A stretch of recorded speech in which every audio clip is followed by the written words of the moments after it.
Hope y'all are doing okay out there. It's great to be with you for another live from home. I'm very excited that my brand new fingerstyle guitar course, Complete Fingerstyle Guitar Intermediate, is now available.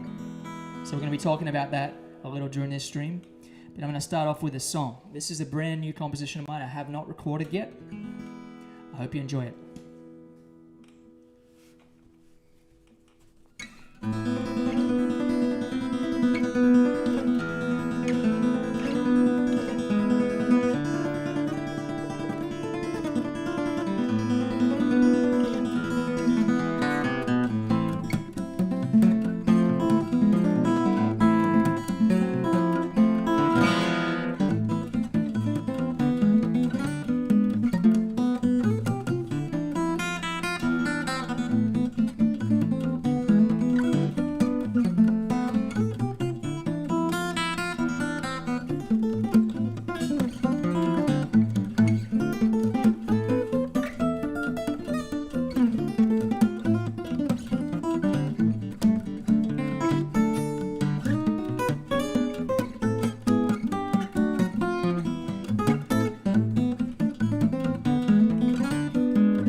Okay, and there we go.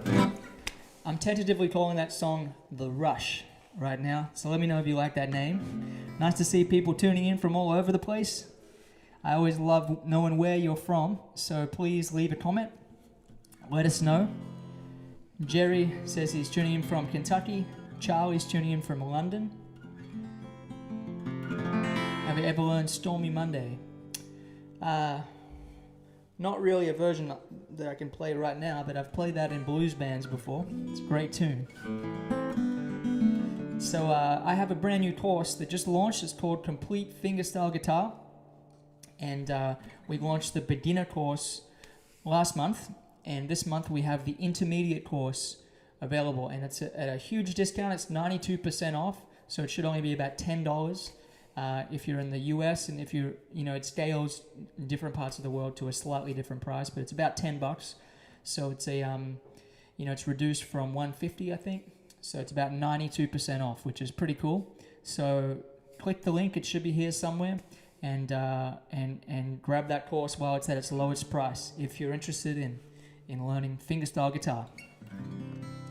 So I'm gonna play a little bit of San Francisco Bay blues right now.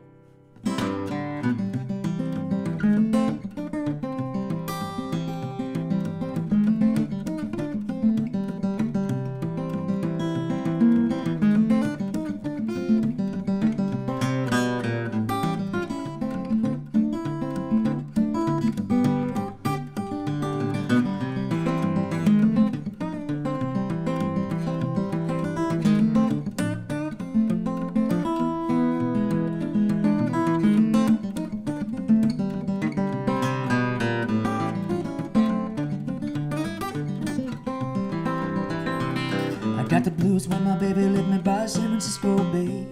An ocean liner, she going so far away. I didn't mean to treat her so bad.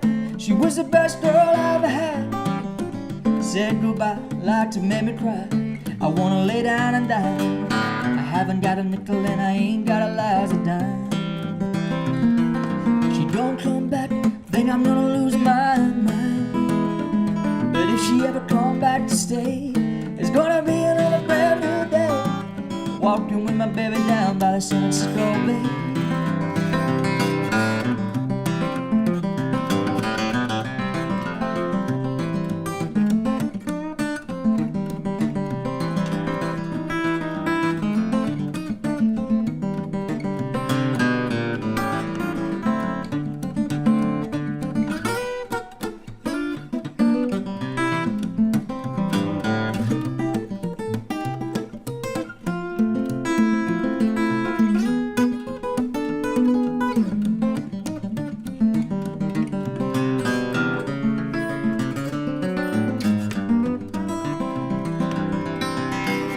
Sitting here looking through my back door, wondering which way to go. The woman I'm so crazy about, well, she don't want me no more. I think I'm gonna take a freight train, 'cause I'm feeling blue. All the way to the end of the line, thinking only of you. Live a while in another city, just about to go insane. Seems like I heard my baby the way she used to call my name. But if she ever come back to stay, it's gonna be another brand new day. Walking with my baby down by the San Francisco Bay. Walking with my baby down by the San Francisco Bay.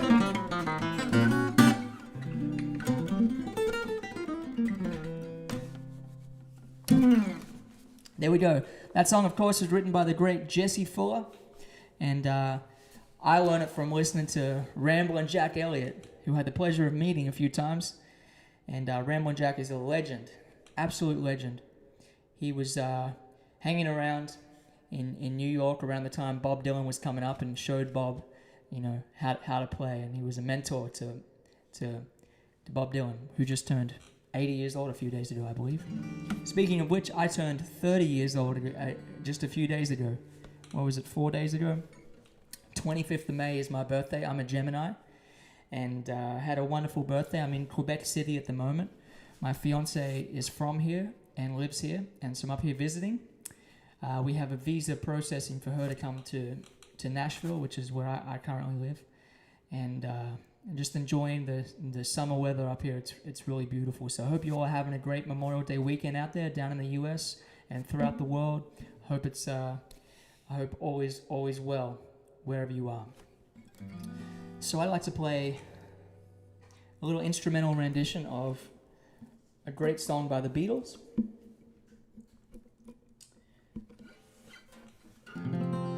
One that you might recognize, have a feeling it's going to be recognized by everybody, because everybody knows this song. And I do teach this in the course, believe it or not, so check it out. This is Yesterday.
Okay, so I have a few questions about my special guest down there.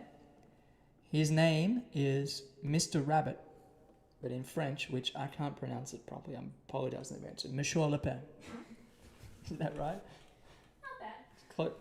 Close enough for rock and roll. But he's a wonderful rabbit, and he particularly enjoys calm music. So I think that tune put him in a bit of a trance. So, does anybody have any questions out there about guitar playing, especially fingerstyle guitar playing? Because I want this stream to be a little bit of a Q&A. So if anyone has any questions about playing, please let me know. By the way, we do have a virtual tip jar, as always, for these live streams. And so anyone that's enjoying the music and wants to leave a tip, it's very, very much appreciated. The link to the tip jar is joerobinson.com/tipjar. And yeah, it's like a virtual swiper. And it's been a really wonderful thing this past year, playing these concerts. We're up to number 38 now, although there's actually about 10 more. But I started numbering them when we started going live on YouTube as well. So anyway, what are some important songs that you feel really helped you improve?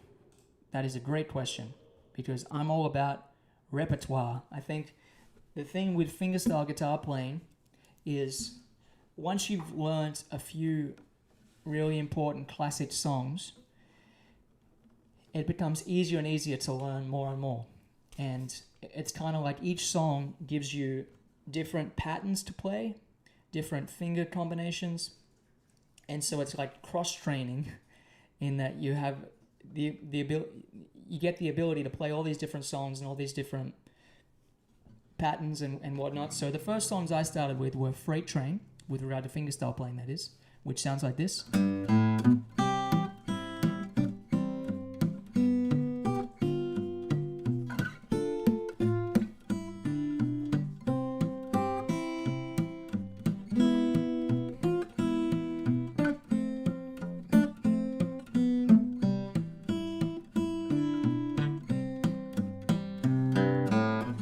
That song was written about 1912, I think, by Elizabeth Cotton, and Chet Atkins arranged a really great version of it in the 50s.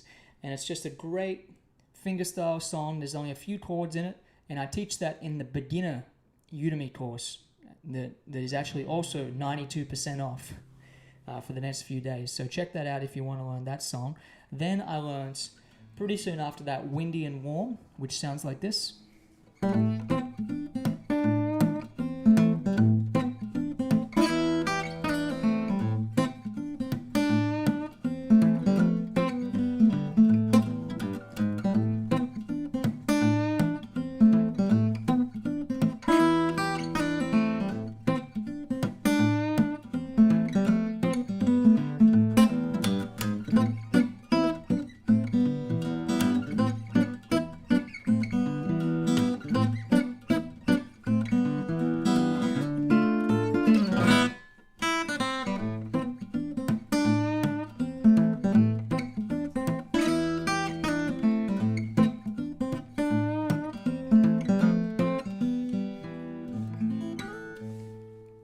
Windy and Warm is actually in the intermediate course. So, I like to teach people the songs that I learned to play, when I was developing my fingerstyle guitar technique. And basically, a quick little rundown of what this style involves is, there's many different ways to play fingerstyle, but I think this is a great way to start with this kind of learning patterns like this, because it's very clear what the notes are. So for example, if we were to play this, there's the bass pattern. Just an A minor chord with the left hand, and with the thumb we're going 5 6 5 5 4 6 4 5 4 6 4. And it takes a while for that to get comfortable to feel good. And I'm using my right hand to mute the strings a little bit to get that sneaky bluesy sound. And then if I throw 2 extra notes in there, I can get this pattern.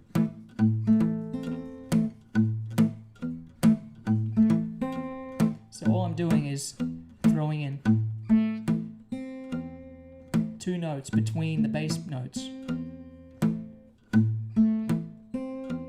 So in one bar, there's just 6 notes. 1, 2, 3, 4, 5, 6. 1, 2, 3, 4, 5, 6. And it's a great style to learn. And if you get comfortable playing these patterns that I show you in the course, you know, it just makes everything so much easier. If you try to learn a James Taylor song or a Paul Simon song or a, you know, Eric Clapton acoustic song, it just makes all those easier to learn. And there's a great repertoire of fingerstyle material that will keep any of us busy for a long time, you know, learning all these great arrangements and great songs. And I enjoy arranging songs using the guitar as a mini orchestra, because that's one of the beautiful things about the guitar is you can play bass lines, melodies, chords, grooves. It's like a mini orchestra that you can carry around everywhere with you. It's kind of like a piano, but you can't carry a piano down the street unless you play a guitar. But we won't even get into that. So there we go. So those are a couple of great songs. I see a few comments from Ricardo. Ricardo is an amazing guitar player. He is very inspiring. Ricardo Pardell. I believe that's... I'm just scrolling to make sure I get your last name right. Ricardo Pardell. Yeah. Check out Ricardo's music. I watch his videos on Instagram. He's really inspiring. No one should ever play a guitar. I don't know. I think guitar has its place. A friend of mine was working at Guitar Center in Nashville years ago, and Stevie Wonder walked in and said, "I'd like to buy a guitar, please." So I think under those circumstances, guitars are perfectly okay. It was good enough for Stevie. I'll play a little Stevie Wonder song here in a little bit because I'm a big fan of Stevie's music. How did you start to memorize the fretboard? From Adam Logmine 3546. There's always interesting usernames on YouTube. How did I start to memorize the fretboard? Well, that's a very good question. I think it's great to learn a few really good songs, learn the basic chords on the guitar, and you know, just learn how to enjoy playing before we get too bogged into like reading music, memorizing the names of the notes, that kind of thing. However, once you've, you know, developed the ability to play a few good songs, which, you know, the majority of guitar players I know, you know, are at that place and they want to learn how to improvise and play all over the neck of the guitar freely. And the way to do that is to, well, there are many ways to do it, but the way I like to do it is to take a scale, like the C major scale.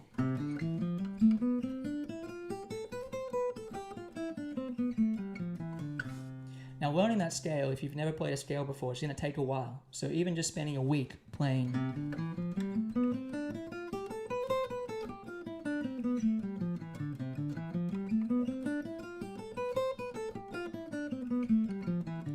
that scale up and down the neck in that one position, then you can do it in thirds like this.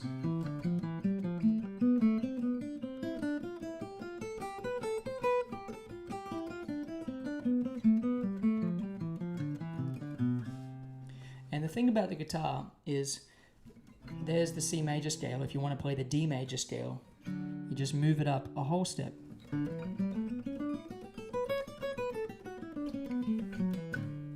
And once you've learned the scale pretty well in that position, you can learn it in another position, such as here.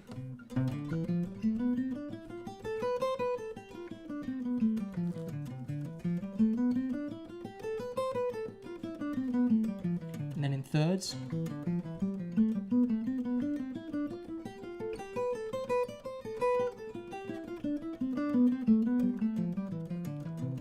I'm going through the scales pretty quickly because, you know, I know that not everyone out there wants a guitar lesson. You want to hear some songs, presumably. But in the course, I actually go through kind of the basic scales that I think are important to know. However, like I said, I think it's more important to learn some good songs and, you know, to get basic kind of the basic mechanics of fingerstyle playing down before you get too worried about playing all up and down the neck. Chet Atkins used to say, he said, if I play down here, I look like a beginner. And he said, if I play like here, in the middle of the guitar neck, it's just right. But if I play up here, it looks like I'm just showing off. So in photos, you'll see Chet playing in the middle of the guitar neck here. It's funny. But yeah, learning the whole fingerboard comes with getting very comfortable with scales and practicing improvising over different chord progressions. So there's a few scales and modes that are really useful for improvising with. And improvising, just like anything else, requires practice and takes a long time. There are great jazz musicians who spend a lifetime just learning how to, just refining their way of playing over chord changes. And I think anyone out there can get to a level where they can play great songs on their instrument. They can, create songs if you want to write songs, and you can, play in a band, play in a around a campfire, which would be really good fun this time of year. And that's really something that anybody can do. And you hear me kind of playing all this, complicated music sometimes, because that's kind of, I'm twisted. I like to push the envelope of the guitar, and you have to be a little bit crazy to want to do that. But music is something that's just such a beautiful experience, and I'm really grateful that I can bring you these courses to help more people learn how to play. We've had about 200 people sign up for the course since this morning, and about 2,000 people in the beginner course. So it's really, really, really a thrill.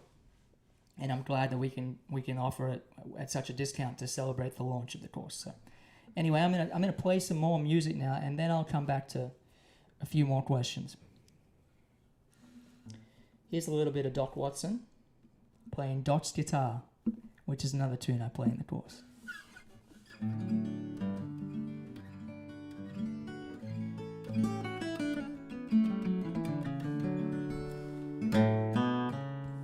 So many questions.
Okay, thank you all so much. So yeah, that's a great tune by Doc Watson. That's a good example of a song that just features, really simple chords. It goes from C to A minor to F to G, and I'm using a capo on the 2nd fret. And people will sometimes say, "Why do you use a capo, Joe? You're like a good player."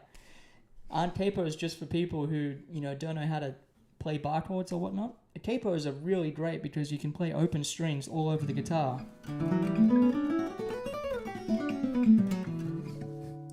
So they're really, really useful. And people ask about what capo I use. I just use a shub capo, which is just a basic, old school capo. And so that Doc Watson tune, features C, A minor, F, and I'm playing an F with a thumb here, because when you play an F like that, you can't really do much with the top strings. But if you do it with the left-hand thumb, you could kind of have more notes you can play on the top melody strings. So all we're doing is going.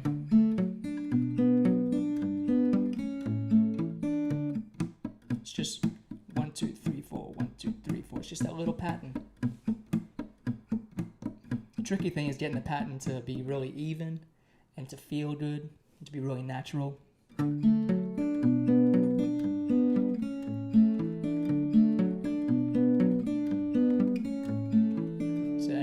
that's a great song to learn. It's easier than it sounds. Kelvin says, what strings do you use? I use Ernie Ball strings, and on this guitar right now are Earthwood strings. And in addition to the courses being live right now, we do have a giveaway, and we'll paste the link to the giveaway down here, and you can go on the chance to win a whole box of these strings, these Ernie Ball Earthwood strings that I use. The gauge is 12 to 54. However, I personally replaced the high E with a 14. So the top strings are 14. And, you know, my guitar action is very low. And it's very easy to play. But those are the strings that I use. And in the giveaway, you have a chance to win a lesson with me via Zoom or Skype.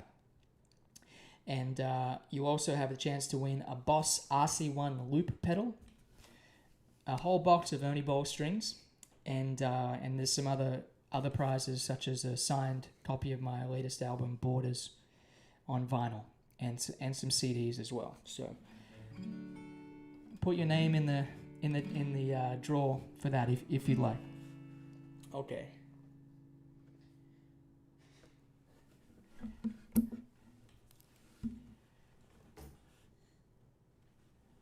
Joe, you are brilliant. Sing us a song, bro.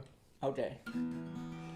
That's from J Love, who I believe is a fan of this song, if I remember correctly, your comments from previous streams. This is a song called The Prize that it's probably my favorite song to play at the moment, so I hope you enjoy it. 1, 2, 3.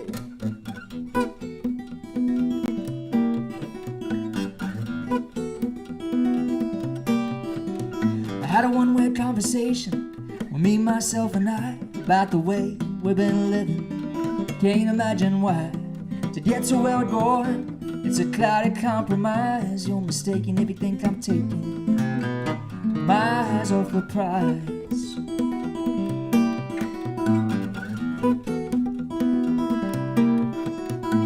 Maybe I've been distracted, quite possibly you're right. This big old bright and shining world has kept me up at night. We all know that price tag shouldn't come as no surprise. You're mistaken if you think I'm taking my eyes off the prize. Some days I live with no regrets. Some days I just as soon forget. Some days a diamond, some a stone. Some things I just as soon leave alone.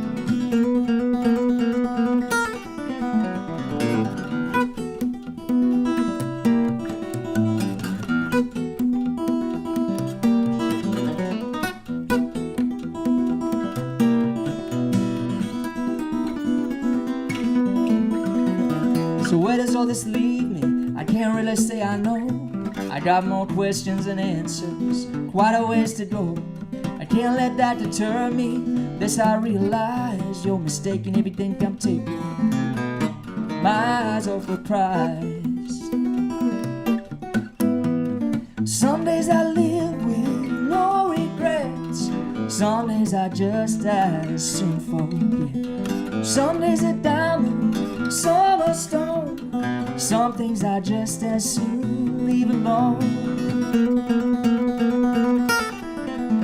I had a one-way conversation with me, myself, and I about the way we've been living. Can't imagine why. To get to where we're going, it's a cloudy compromise. You're mistaken if you think I'm taking my eyes off the prize. My eyes off the prize. My eyes off the prize.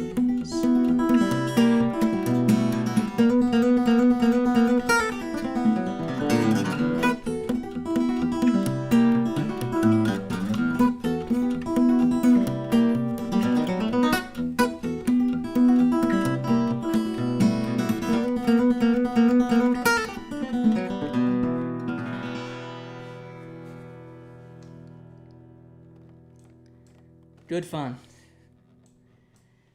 So I have a few people to thank who have just sent in a little money from the tip jar.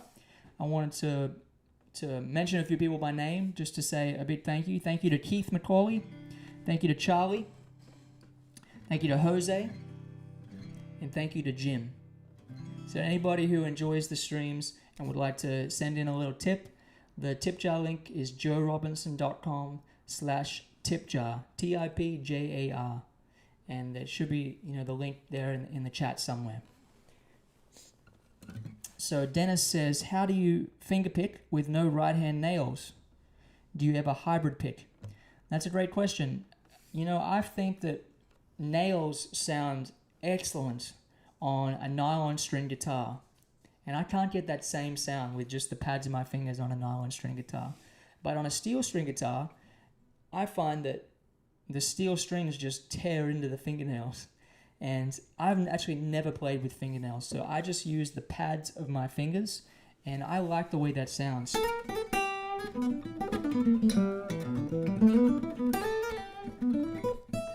It kind of sounds bluesy. I don't know. It's just a feel thing, but that feels comfortable to me. And do I ever hybrid pick? I do. I can pretty much play most of my songs with a straight pick, holding onto it, and doing what is called hybrid picking. So if I was to play Freight Train,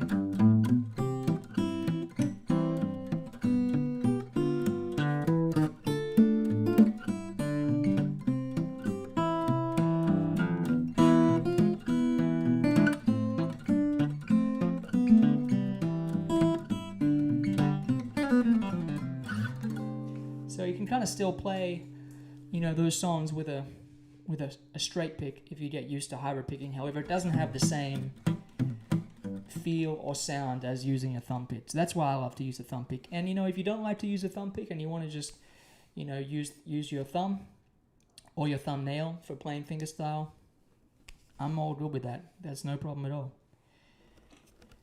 Thomas has a question. Hey Joe, I have one question. How much does musical ear affect playing, and can you develop it? Can you improvise well without a great musical ear? Absolutely you can.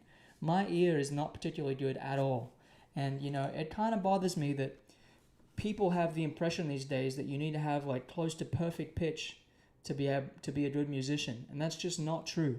I think it's really, really important to listen well.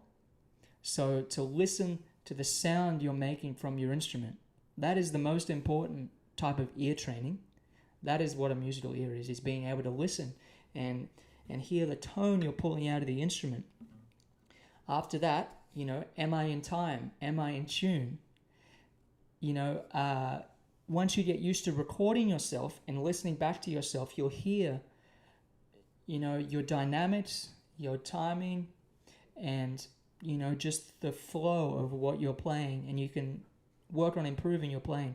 In terms of like, if I was to jam with another musician, I wouldn't think, oh, I'm going to play a minor third going to a major seventh, going to a, flat 13th chord.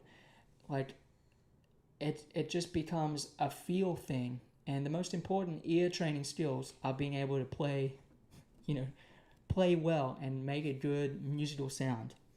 That being said, I think it's important to understand music theory and to, that there's only 12 notes, and in the rhythm of jazz and Western music, it's pretty simple rhythmic, elements that are in all these songs. So getting a basic feel for music, harmony and melody and rhythm is really, really useful. But I definitely wouldn't get too stressed out about like, was I born with perfect pitch or not? Because it really doesn't make that much of a difference. I think people who have a really great ear from a young age, they maybe have a bit of a different musical experience than someone who doesn't, someone like me. But, to me, guitar is a very visual instrument. Like when I go to sleep, I see a fretboard and I can practice in my head. And it's kind of more about the look and the feeling of the fingers under the strings rather than just the sound. So I hope that makes sense, and I hope that relieves any stress that somebody might have about, thinking like they weren't born with perfect pitch. Thanks. Yeah, Thomas says, great to hear this. I heard many times Tommy and Phil talking about their ability to pick up tunes from the radio and CD right away. Yeah, it's really interesting because Phil, Emmanuel, had a really great ear. And he would figure out these really complicated licks. And, he would sit around. I got to know Phil really well. I was really fortunate, and he would sit around trying to figure out these really complicated like classical riffs, and he would show me. He'd say, "Joe, check out this lick." We used to play songs like this together.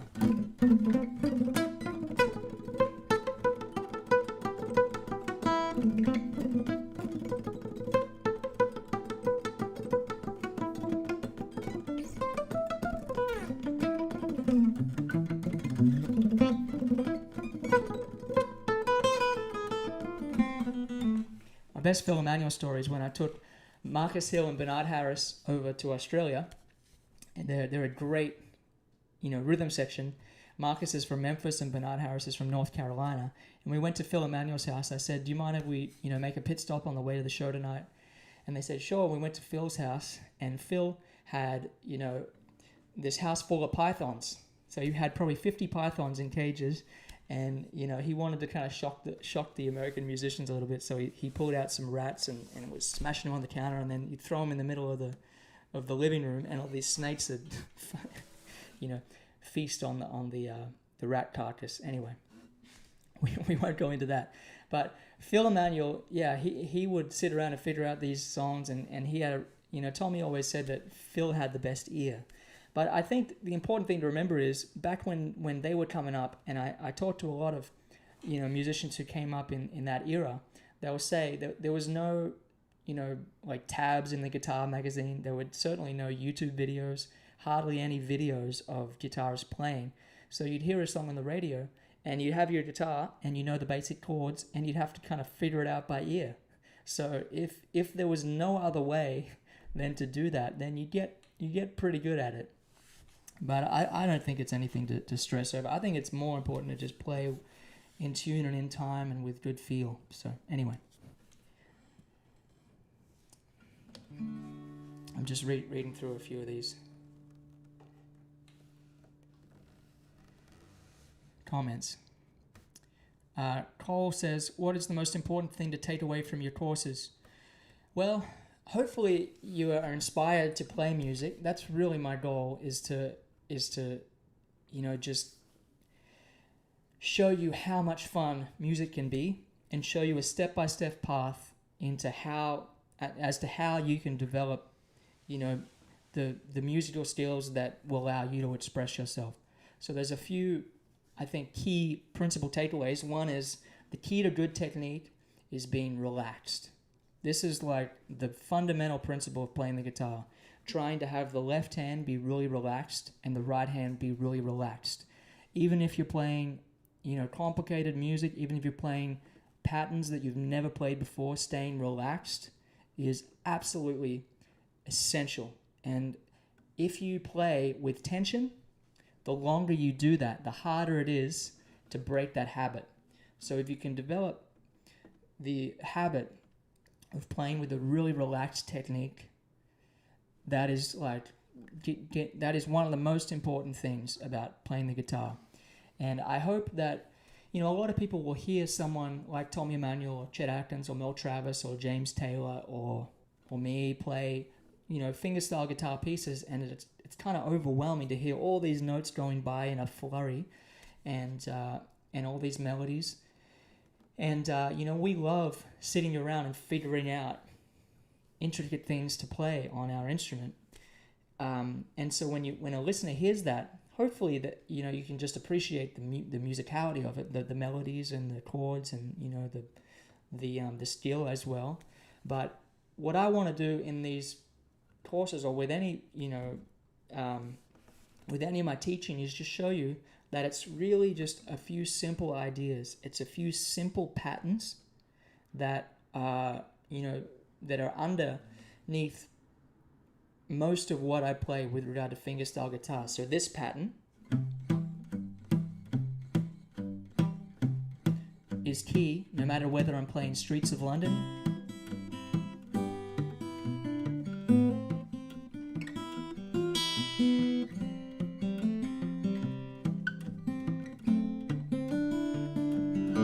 or whether I'm playing San Francisco Bay Blues like I did earlier.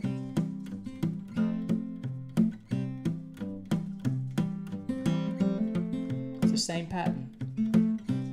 whether I'm playing the first song, which was called The Rush. Same pattern. So there's just a few really simple patterns, combinations of notes that recur in a lot of tunes and a lot of arrangements. And so, I'm a pretty practical person, and my teaching style, I think, is very practical. I've had some wonderful reviews on the courses, and people will say things like, I appreciate that the videos are short and sweet. I don't ramble on too much. That being said, there's 5.5 hours worth of short and sweet videos. So there's a lot to go through. But I really try to get to the point and get to the key idea. And, I've been fortunate to have great mentors in my musical journey. And they say that the role of a great mentor is to show you what's important. Shine a light on the important things and, not focus so much on the not important things. And so that's what I try and do, is just say to you, okay, it's really important to stay relaxed when you play. It's not important to spend, hours and hours doing ear training. You learn some good songs first. And the quality of the songs is also really important. And in the intermediate fingerstyle course, I actually give you a list of 20 songs that I recommend you listen to. And if you like some of them, go ahead and learn them. So, any tips on keeping the left hand relaxed? With the tension of acoustic strings, I have to push harder and tense up quickly. That's a great question. Okay, so the first thing is to have your guitar set up so it's pretty easy to play. So that's what I'm going to assume, you're dealing with. Because if the action on your guitar is way high, then that's a problem. And a good way to test out if your action's too high is to go to the first fret of the guitar, where the nut and the first fret join, and just feel. How difficult is that to press down? If it requires a lot of strength, then your nut is probably cut too high. And a lot of manufacturers will cut the nut a little bit high, meaning the strings are a little bit too high from the frets, because the guitars get sent all over the world and every climate's different. But I recommend taking your guitar to a local luthier. Could be a guitar store, and it's not expensive to have someone do a simple setup on your instrument. And for fingerstyle guitar, you want to have your action pretty low. So assuming that your action's pretty low, I always stretch before I play. Now, I'm not a doctor, so don't try anything that's gonna, maybe injure yourself. But I always stretch my wrist like this, about 10 seconds. And then I do it down this way. And then I stretch my thumb back like this. And I've been doing this since I was, 13 years old. And it's really so important for guitar players. And I do it with my other hand as well. So that's a really good tip. Another great tip is to play legato exercises like this. And I go through all this in the course, by the way, but if you can do that for about 45 seconds, 30 seconds or 45 seconds, try to do that without tensing up. Then go to the middle and ring finger. And you'll find that's a little more difficult. And then when you get to the ring and pinky, you'll find it's very difficult. And if you can train your hands to be as relaxed as possible, but while fretting those notes just with the hammer on and pull off, cleanly and clearly and, with control, so you can speed it up or slow it down. That is a really great exercise for just working the very specific muscles needed to fret the strings.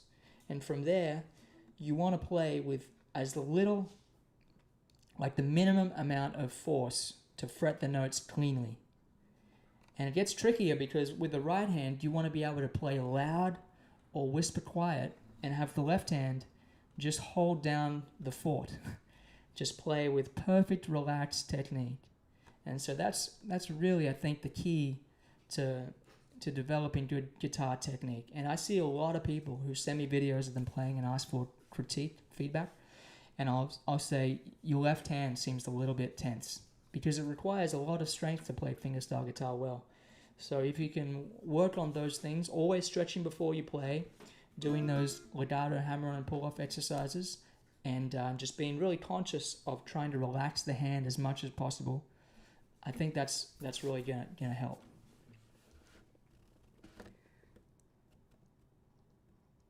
Dennis says, what do you think about Ernebro? Emil Ernebro, we are very good friends. I was, the last time I saw Emil was a couple of years ago over in Sweden.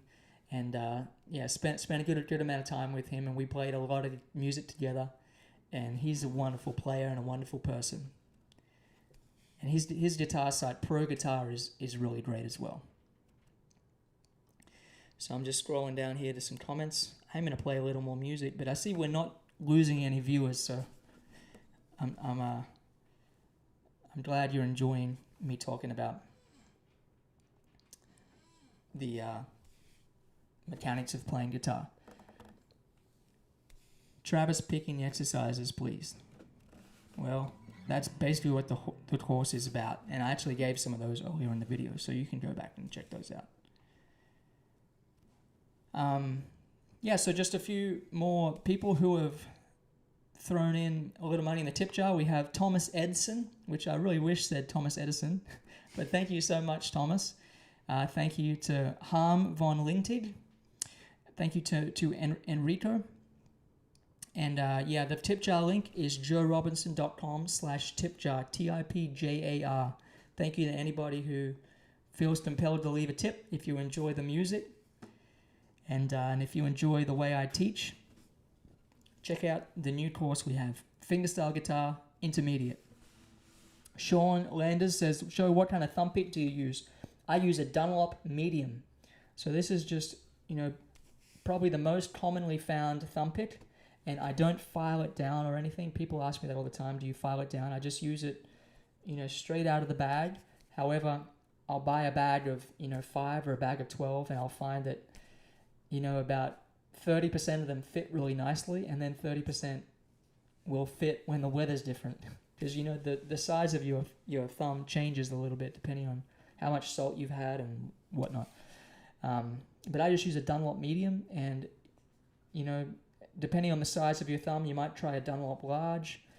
I don't know anybody that really uses a Dunlop Small, but there are a few other brands that make good thumb picks. So just whatever you feel fits your thumb well, and it does take a little bit of experimenting. Vicky says, how to improve our vocabulary in building chord melodies? That's a great question. I think one, really great thing to do is to learn a lot of songs. And if you learn a few songs in the key of C, for example, like Baby's Coming Home,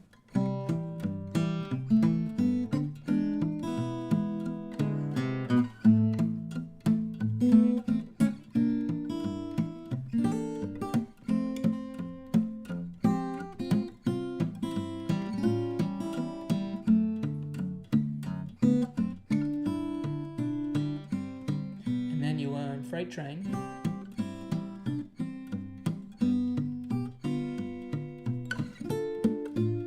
maybe then Lean on Me, I'm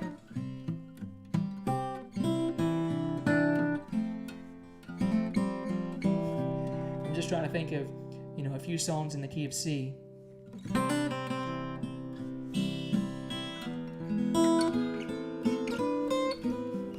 I used to play it in C, now I play it in the original Beatles key.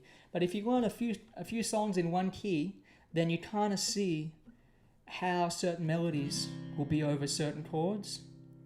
And, it's important to remember there's only 7 notes in the major scale. And so those are really the melody notes that we mostly work with. So if you're in the key of C, you could play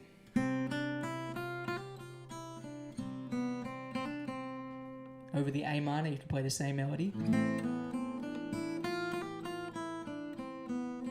Over the F chord, you could do the same thing. And over the G chord, you might go to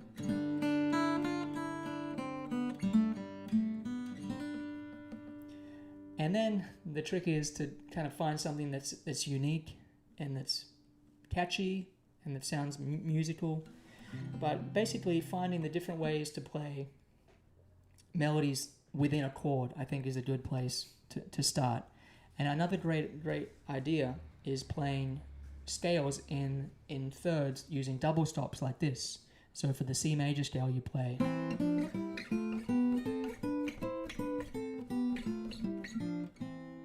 So you'll play, just make up a melody like 1, 2, 3.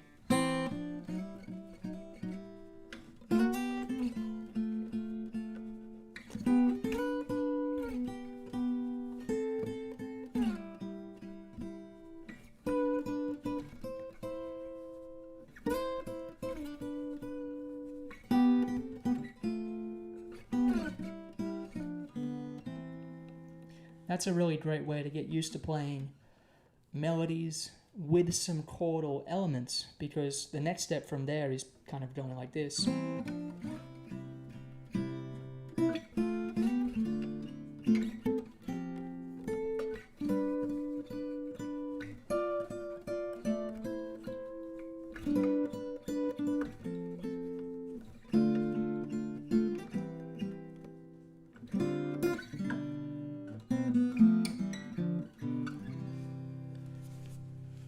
Which I think is a really beautiful sound to play with fingerstyle guitar, because, you know, I like to use all 10 of my fingers. And another great little tip for people out there wanting something to work on, is to work on what I call the finger roll, which is basically just taking the top 4 strings of the guitar and doing a thumb, first, middle, ring finger little roll, and doing it quickly.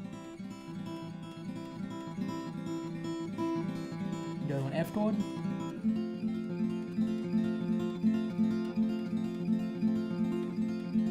G chord. Doesn't sound very interesting, but if you were to add that to a melody like Streets of London, if I was to play it just totally straight, it would sound like.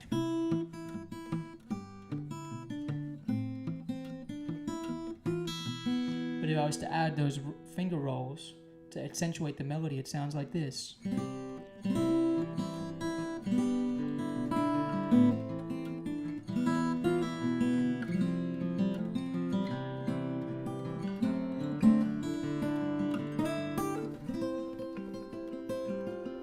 You know, it just has a lot more nuance. So that's a cool little thing that I like to practice.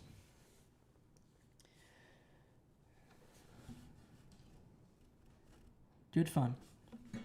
So we got a few more tips.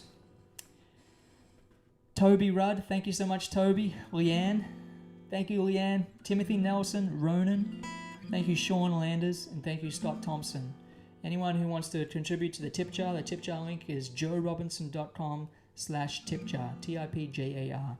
So I'm going to start playing a few more songs now.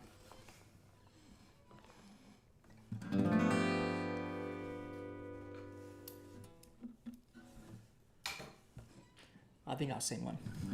Here's a song called I Let the Guitar Do the Talking.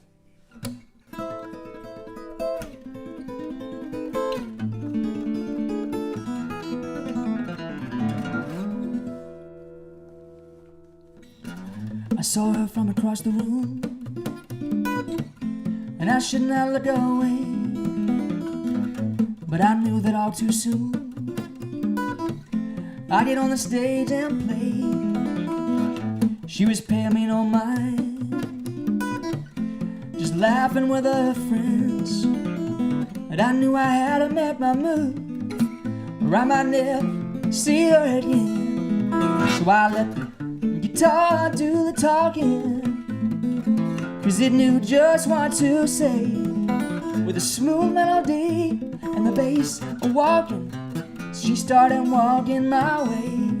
I drew her close to me with the harmony. She began to dance. I let the guitar do the talking, knew it was my only chance. She was standing by the bandstand when I played my last song. She said, if you can show me how, I'd love to play along. There's a beautiful maiden at my place, she said, vintage 1952. And I got a feeling we could make some music if you could help me to get it in tune. So I let the guitar do the talking, 'cause it knew just what to say. With a smooth melody and the bass walking, things started going my way. I drew her close to me with the harmony, and our hands fell right into place. I let the guitar do the talking. She loved everything that it had to say.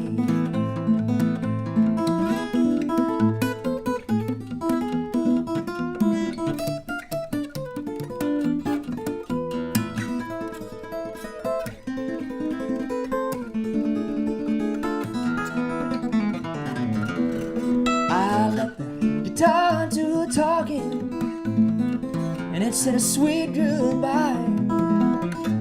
I wish that I could stay and play, but I'm leaving town tonight.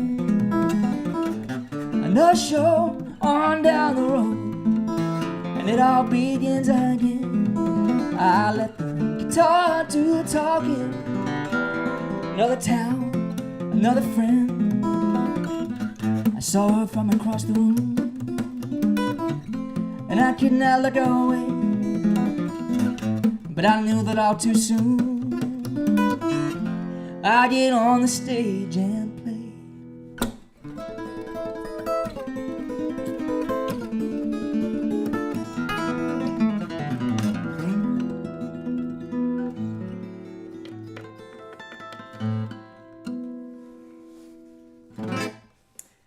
Thank you all very much. So I saw a comment that I'll admit jumped out and bothers me. And you know, you can never understand the context of a comment. But Glenn says, "This is so depressing to me. I'll never come close to this level of playing."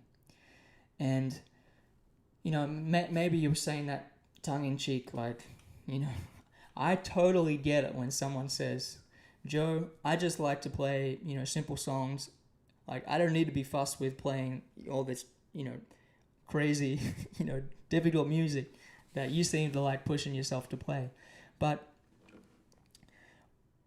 I remember there was a fellow that sent me a message and said, "Oh, Joe, I'll never be able to play like you." And I said, you know, I told him what I thought was the truth, which was, you know, that's a terrible attitude. And if your attitude's like that, then yeah, you're really gonna have a hard time. There's a great book by Carol Dweck called Mindset, and the idea is you can either have a fixed mindset or you can have a growth mindset. And a fixed mindset is someone that says, "I'm not talented," or "I'll never be able to do that." And someone with a growth mindset is someone that thinks, "Yeah, I can do that. It would take a lot of work."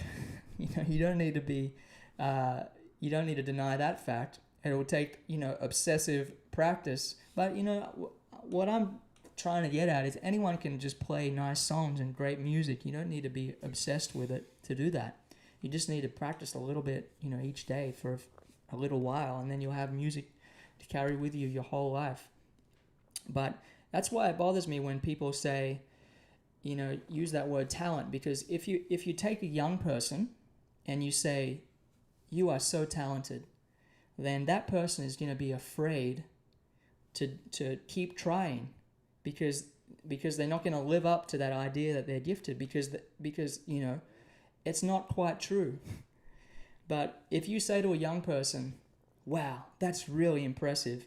That skill you've developed is amazing," or "You really inspire me with what you've accomplished with that, you know, training you've done," they're going to go back and do more and more of that. And so it's this difference between having a fixed mindset, and I get passionate about it because, you know, I see a lot of people who, you know, just, you know, who give up. But the truth is, you know, we all self-limit our abilities to learn. Anyway, that's it. I'm gonna get off my soapbox now.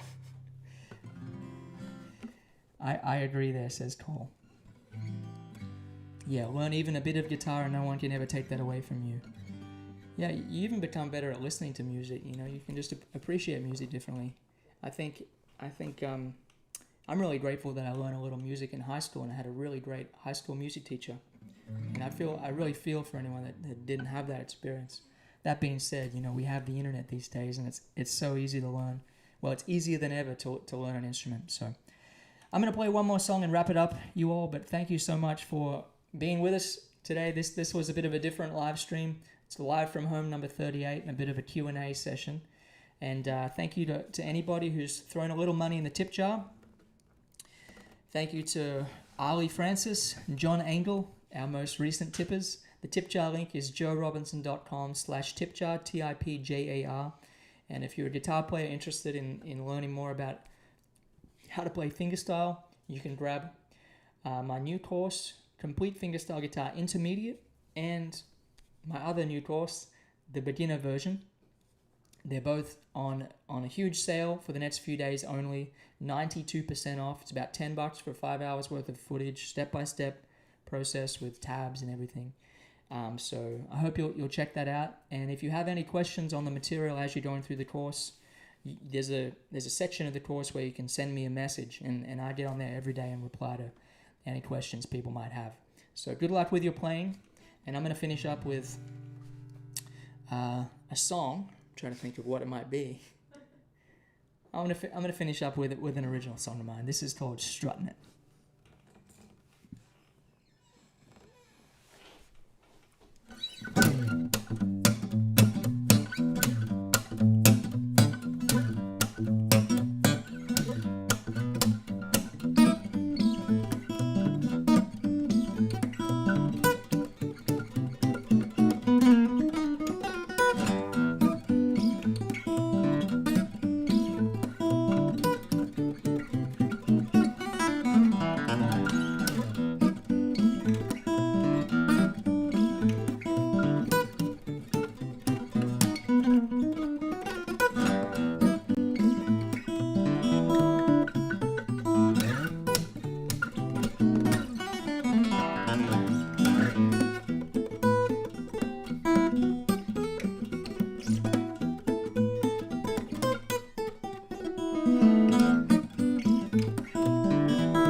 There we go, everybody. A couple new tips came in from John Engel and Jeffrey Engelborg, and I'm very sorry if I pronounce anyone's name incorrectly.